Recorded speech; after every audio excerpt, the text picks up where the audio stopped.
এসে গেছি আমি বাড়ি। কোথায় তোরা? সবাই আয় তাড়াতাড়ি। আনন্দে আজ আমি যে আত্মহারা। চল ঘুরে বেড়াবো, হয়ে দিশাহারা।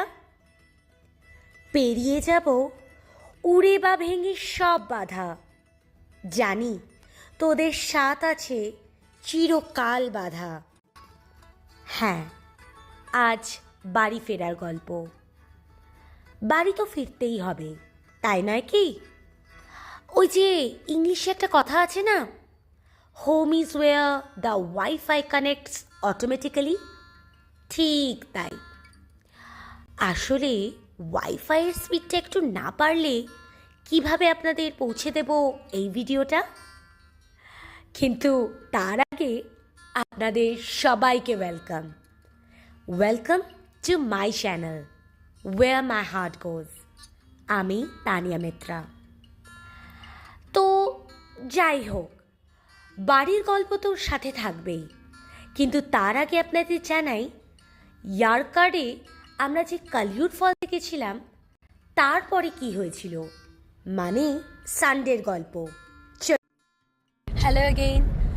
তো এখন বাজে সকাল 11:30, আর আমরা যাচ্ছি এখন পাগোড়া পয়েন্টের জন্য। তো সকালে আমরা কালিউড পয়েন্টে গেছিলাম, সেখান থেকে ফিরে এসেছিলাম 10টা নাগাদ। তারপরে হোটেলে ব্যাক করে একটু রেস্ট নিয়ে স্নান টান করে আবার রেডি হয়ে এখন যাচ্ছি পাগোড়া পয়েন্টের জন্য। আর তারপরে যাব লেডিস সিট, জেন্টস সিটের জন্য। তো পাগোড়া পয়েন্ট হচ্ছে এক্সট্রিম এন্ডে, অন্য সাইডে পড়ছে ইয়ারকার্ডে। তো আগে আমরা পাগোড়া পয়েন্ট যাচ্ছি, তারপরে আমরা যাব লেডিস সিট আর জেন্টস সিটের জন্য। আর তারপরে আমাদের একটা টেবিল রিজার্ভেশন করা আছে একটা রেস্টুরেন্টে, তার নাম হচ্ছে সুইট রাস্কেল। আমি আগেও একটা ছোট একটু কেটে গেছিলো, সামনে এত ট্রাফিক ছিল আমার কেটে দিতে হয়েছে ভিডিওটা মাঝখান থেকে। সো আমরা এখন পাগোড়া পয়েন্টে পৌঁছে গেছি, আমি গিয়ে ভিডিওটা নিচ্ছি, সামনে গাড়ি পার্কিং করতে হবে। তো আমরা এখন পাগোড়া পয়েন্ট যাচ্ছি যেরকম বললাম, আর একদম শেষে আমরা যাবো সুইট রাস্কেলে। তো সুইট রাস্কেল হচ্ছে বেসিক্যালি একটা রেস্টুরেন্ট যেখানে আগের থেকে রিজার্ভেশন করতে হয়, আর জোম্যাটোতে সেটা পাবেন না, ওই রেস্টুরেন্টের নামই দেখবেন না। তো সুইট রাস্কেলে যদি আজকে দুপুরে যেরকম আমরা যাচ্ছি, তো আমরা কালকে বিকেলে বা রাত্রিবেলা আমরা বুক করে এসেছি। তা আপনি যেরকম খেতে চাইবেন বা আপনার প্রেফারেন্স যেটা, তার উপরে বেস করে ওরা বানাবে, আর একটা ছোট টোকেন অ্যামাউন্ট দিয়ে আসতে হয়। বাট বিউটিফুল অ্যাম্বিয়েন্স, খুব ডিলিশিয়াস ফুড, হাইলি রেকমেন্ডেড। আমি ওখানে যখন যাব ডেফিনেটলি ভিডিও নেব আর কিছু ফুটেজও নেব, যাতে আপনারা বুঝতে পারেন কত সুন্দর জায়গা।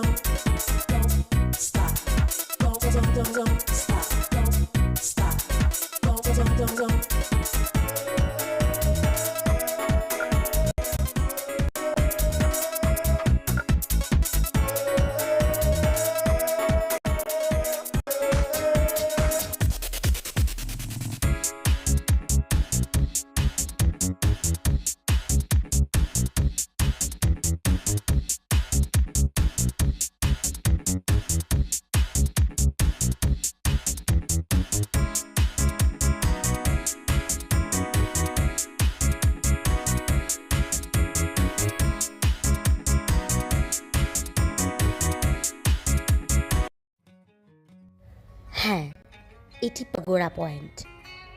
এই জায়গার অন্যতম আকর্ষণ হলো পাহাড়ের উপর থেকে নিচে পুরো সালেম শহরটা দেখতে পাওয়া, আর চারিপাশের প্যানোরামিক দৃশ্য।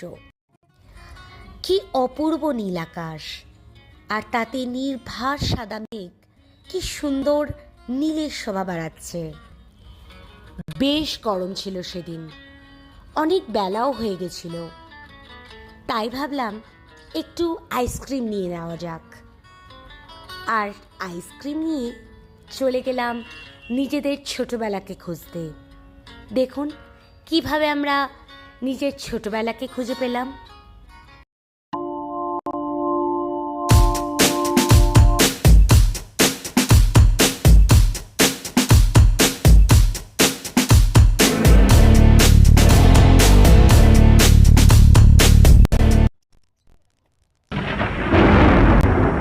হ্যাঁ, তবেই হঠাৎ পেটে গুনগুনানি, বজ্রপাত। তাই চলে আসলাম সুইট রাস্কেলে। আপনাদের বলা হয়েছে কিনা জানি না, কিন্তু 2023-এও আমরা ইয়ারকাড এসেছিলাম। সেই সময় বিশেষ কিছু ঘোরা হয়নি, কিন্তু হ্যাঁ, সুইট রাস্কেলে এসেছিলাম। যেমন অ্যাম্বিয়েন্স তেমন খাওয়া দাওয়া, কিন্তু হ্যাঁ, একদিন আগে টেবিল রিজার্ভেশন করতে হয়। আপনারা ইয়ারকাড আসলে এখানে যেতে একদম ভুলবেন না। ফ্রেশলি কুকড ফুড আর বিউটিফুল অ্যাম্বিয়েন্স এনজয় ডেফিনেটলি করবেন। হ্যালো, এখন বাজে বিকেল 4টে, আর সকালে পাগোড়া পয়েন্ট দেখার পরে আর আমাদের লেডিস সিট আর জেন্টস সিট যাওয়া হয়নি। তো এখন এই মুহূর্তে আমরা লেডিস সিটের সামনে আছি, সামনে ট্রাফিক, সেই জন্য আটকে আছে গাড়িটা। তো আমরা এখন লেডিস সিট যাব, তারপরে জেন্টস সিট যাব, তারপরে ইচ্ছা আছে একটু বোটিং করার ইয়ারকাড লেকে। তো সেই সব দেখাবো এরপরে। ওকে, চলো ভাই। সুন্দরী পাহাড়ে ছুটির দিনে ট্রাফিক জ্যাম, আর কি করা যাবে। উইকেন্ডে সবাই বেরিয়ে পড়েছে ঘুরতে, একটু আনন্দ নিতে, আর আমরাও বেরিয়ে পড়লাম এই সুযোগে লেডিস সিট আর জেন্টস সিট দেখতে।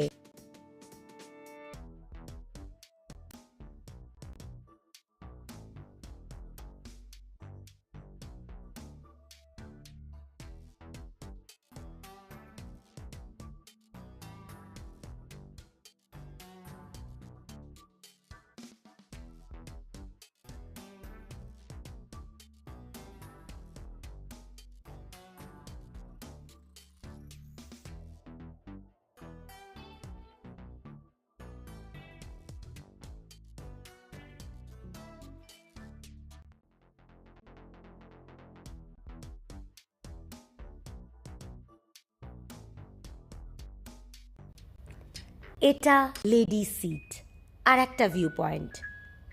কথায় আছে যে একটি ইংলিশ লেডি এখানে বসে ঘন্টার পরে ঘন্টা প্যানোরামিক ভিউটি এনজয় করত। তারপর থেকেই লেডিস সিট নামে এই জায়গাটি পপুলার হয়ে দাঁড়িয়েছে। লেডিস সিট আর জেন্টস সিট একদম পাশাপাশি, কিন্তু আমি এই জায়গা দুটি আপনাদের রেকমেন্ড করব না। খুব নোংরা আর প্রপার হাইজিনও মেনটেন নেই। সাথে দেখলাম সিঁড়িগুলো খুব খারাপ, আর অনেক সিঁড়ি ভাঙাও ছিল, তাই উঠতে বেশ কষ্ট হয়েছিল। তাই উদাস মন নিয়ে বেরিয়ে পড়লাম ইয়ারকাড লেক অ্যান্ড বোট হাউসের জন্য। ইয়ারকাড লেক বা এমারেল্ড লেক পপুলার বোটিংয়ের জন্য, তাই আমরা বিকেল বিকেল পৌঁছে গেলাম ইয়ারকাড লেকে। এখানে টাইমিং হলো সকাল 9টা থেকে বিকেল 5:30। আমরা যথারীতি 4টে 4:30-এর মধ্যে পৌঁছে গেছিলাম, কিন্তু ওই যে কথায় আছে কপালে যা লেখা আছে ঠিক তাই হলো। আমরা যখন পৌঁছেছিলাম ঝা চকচকে আকাশ। আমরা পৌঁছে গিয়ে টিকিট কেটে যখন বাইরে দাঁড়ালাম, হঠাৎ করে মেঘ ঘিরে নিল আর হলো বজ্রপাত, আর সাথে বৃষ্টি। আমরা তার একটু আগে প্যাডেল বোটে বসেও গেছিলাম।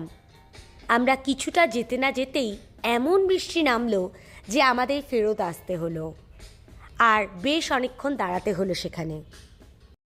প্রায় 1 ঘন্টা সেখানে দাঁড়িয়ে থাকার পরে আমরা রওনা দিলাম আমাদের হোটেলের জন্য।